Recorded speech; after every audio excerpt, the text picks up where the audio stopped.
finalement, le point crucial, ce n'est pas la vaccination. On en a parlé, le Premier ministre et le ministre de la Santé en a parlé à la fin de la semaine dernière. Est-ce que vous avez l'impression qu'on rentre dans une phase déterminante?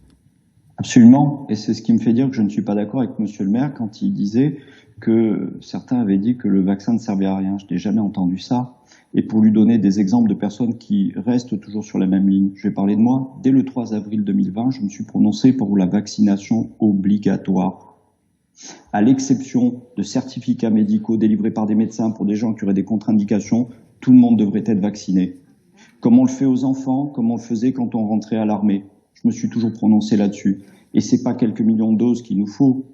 C'est 7 milliards fois 2. C'est toute la planète qu'on doit vacciner. Parce qu'on ne peut pas imaginer que nous soyons vaccinés et qu'à côté de nous, des populations ne le soient pas.